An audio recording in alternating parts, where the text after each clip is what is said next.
समय के सर्वश्रेष्ठ उपयोग के 30 सिद्धांत हैं, जिनमें से समय के सर्वश्रेष्ठ उपयोग का 17वां सिद्धांत समय की बर्बादी के गुरुत्वाकर्षण का नियम को जानें। यदि आप हवा में छलांग लगाएं तो क्या होगा? पृथ्वी की गुरुत्वाकर्षण शक्ति के कारण आप नीचे आ जाएंगे। यही समय के मामले में भी होता है। जैसे ही आप कोई महत्वपूर्ण काम शुरू करते हैं, वैसे ही बाधाओं की गुरुत्वाकर्षण शक्ति सक्रिय हो जाती है और आपको नीचे धकेलने लगती है। दूसरे लोग आकर आपके काम में विघ्न डालते हैं। वे आपसे कोई दूसरा काम करने को कहेंगे, कोई आपसे मिलने आ जाएगा, किसी का फोन आ जाएगा, बॉस आपको कोई अनावश्यक काम थमा देगा, पत्नी बाजार से कोई जरूरी सामान मंगाएगी, बच्चे होमवर्क में आपसे मदद मांगेंगे। यह कुछ और नहीं, गुरुत्वाकर्षण का नियम है। जैसे ही आप कोई महत्वपूर्ण काम करते हैं, रुकावटें सामने आती है, अन्य तात्कालिक कार्य हावी होने लगते हैं और परिस्थितियां विकट हो जाती है। यह और कुछ नहीं, बाधाओं का गुरुत्वाकर्षण है जो आपको नीचे खींच रहा है। आपको इस गुरुत्वाकर्षण शक्ति के प्रति सजग रहना चाहिए। याद रखें, इस दुनिया में दूसरों की तरक्की देखकर जलने की परंपरा है। इस दुनिया में दूसरों की टांग खींचने की परंपरा है। इस दुनिया में दूसरों के पर कतरने की परंपरा है। इसलिए आपका ऊपर उठना आपके आसपास के लोगों को, शायद आपके रिश्तेदारों को भी पसंद नहीं आएगा और वे उसमें अपनी ओर से बाधा डालने की पूरी कोशिश करेंगे। इससे बचने का उपाय बहुत सरल है। अपना मुंह बंद रखें। किसी को भी यह न बताएं कि आप कोई महत्वपूर्ण काम कर रहे हैं। आपने नई आदत डाली है या आप कितने ऊपर पहुंचना चाहते हैं। अगर आप डींगे हाँकने या अपनी योजना बताने के प्रलोभन से बच जाएं, तो आपका इरादा किसी को पता नहीं चल पाएगा और आप बहुत से अनावश्यक अड़चनों से बच जाएंगे।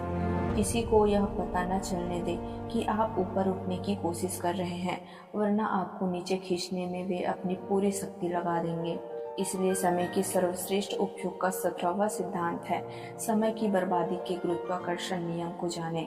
देखिए, हर अच्छे काम में बाधाएं हमेशा आती है, इसलिए पहले से ही उनके लिए तैयार रहें और उनसे निपटने की योजना बना लें। अगर आप घर पर कोई महत्वपूर्ण काम कर रहे हैं, तो उसी समय कोई आपसे मिलने चला आए, पड़ोसी का गपशप करने का मूड हो जाए, पत्नी या बच्चों का कोई ना कोई ऐसा काम याद आ जाए जो आपके बिना नहीं हो सकता।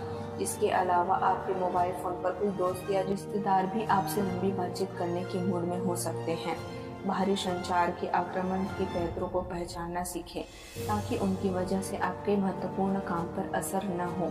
मिलने जुलने वालों से निपटने की स्पष्ट नीति अनिवार्य है। विनम्रता लेकिन दृढ़ता से यह कहना सीखें कि आप इस समय महत्वपूर्ण काम कर रहे हैं, इसलिए आप बाद में उनसे बात करेंगे। यही नीति मोबाइल फोन पर भी अपनाएं। वैसे मोबाइल फोन को तो आप स्विच ऑफ भी कर सकते हैं।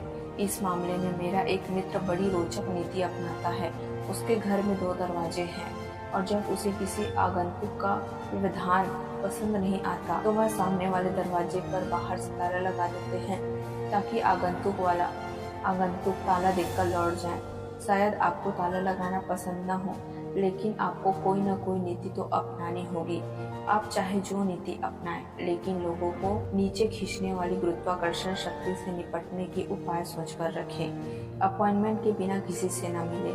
अपॉइंटमेंट की अवधि सीमित रखें, जैसे हम इस बारे में शाम 4 से 4:15 तक बात कर सकते हैं। मशहूर सिविल इंजीनियर ब्रुनेल के ऑफिस में केवल एक ही कुर्सी रखी रहती थी, ताकि उन्हें हमेशा याद रहे कि उनके पास समय बर्बाद करने के लिए समय नहीं है। अगर मिलने वाला किसी महत्वपूर्ण काम के सिलसिले से आता था, तो वे कुर्सी उसे दे देते थे। दूसरी ओर, अगर मिलने वाला किसी महत्वहीन काम के लिए आता था, तो वे कुर्सी पर बैठे रहते थे। जाहिर है, जब ऑफिस में एक व्यक्ति बैठा और दूसरा खड़ा हो, तो केवल काम की ही बातें हो सकती है। फालतू बातों का माहौल नहीं बन पाता। समय के मामले में हेनरी फोर्ड भी इतने ही दूरदर्शी थे। जब काम काज के संबंध में उन्हें कोई समस्या आती थी, तो वे मैनेजर को अपने कैबिन में बुलाने के बजाय उनके चैम्बर में जाकर मिलते थे। इस बारे में उन्होंने कहा था, मैंने पाया है कि मैं सामने वाले को अपने ऑफिस में उतनी जल्दी नहीं निकाल सकता, जितना उसके ऑफिस से खुद को निकाल सकता हूँ। इन महान लोगों की तरह आपको भी बाधाओं को जल्दी से जल्दी दूर करने की योजना बना लेनी चाहिए। ताकि आप अपने समय का सर्वश्रेष्ठ उपयोग कर सकें। एक दिन बिस्मार्क एक अंग्रेज राजदूत से बातचीत कर रहे थे। कुछ समय बाद राजदूत ने बिस्मार्क से पूछा, आप उन आगंतुकों से कैसे निपटते हैं जो आपका सारा कीमती समय बर्बाद कर देते हैं? बिस्मार्क ने जवाब दिया, मेरा एक अचूक तरीका है। मुलाकात के बीच मेरा नौकर आकर कहता था, मेरी पत्नी मुझसे कोई जरूरी बात करना चाहती है। जिस पर बिस्मार्क को यह कह रहे थे कि उस समय एक नौकर आया और उसने बिस्मार्क से कहा कि उसकी पत्नी उससे कोई जरूरी बात करना चाहती है।